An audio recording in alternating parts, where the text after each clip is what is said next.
Again, y'all, we know how to confront other people, but we don't always know how to confront ourselves. We don't always know how to pull ourselves and say, I need to talk to you about this. No, this ain't about them. This is about us. And we sometimes, y'all, again, I said this, they either don't know how to start as it relates to change.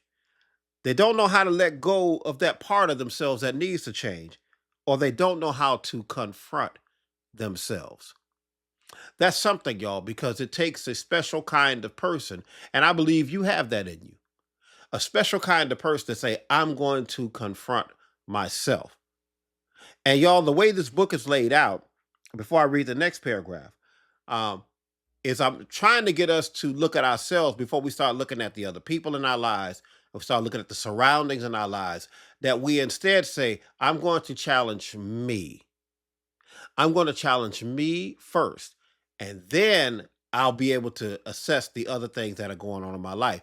And the reason I do that before I read again is because sometimes, y'all, the biggest problem is right here. It's not the people, it's not the environment, it's you. The people might be a problem. The environment might be a problem, right? But if there's something in you that likes those people and likes those environments, even if you move, and I talk about this in the book, even if you move, you're gonna wind up finding that environment again. Now, let me read some more. I don't want to run out of time. I don't want to go over.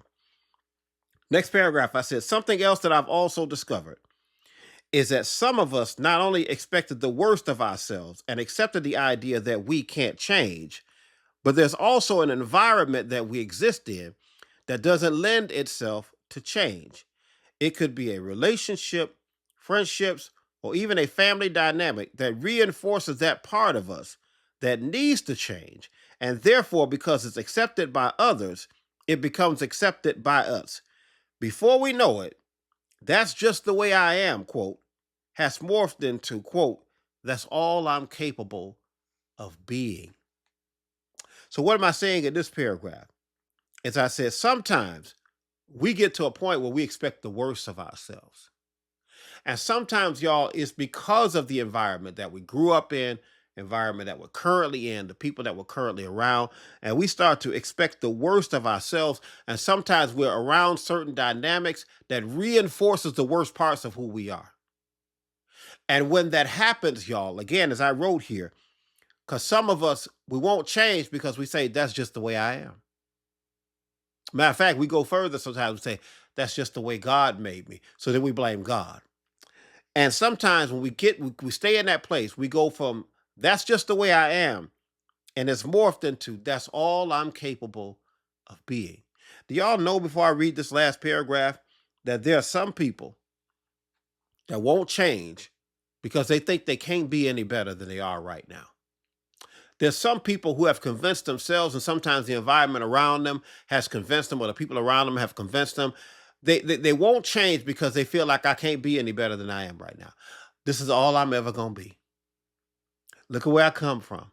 Look at my family. It's in my DNA. That's all I'm ever going to be.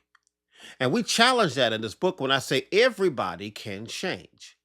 But again, as I mentioned in Romans chapter 12, I said it's got to start with the renewing of your mind. Everybody can change, but sometimes we get stuck in these places that we say, this is all I'm ever going to be. I'm never going to be any more than this. This is all I. And so I want to change that. I want to say, get out of these situations, change your thinking before that's just the way I am morphs into that's all I'm capable of being.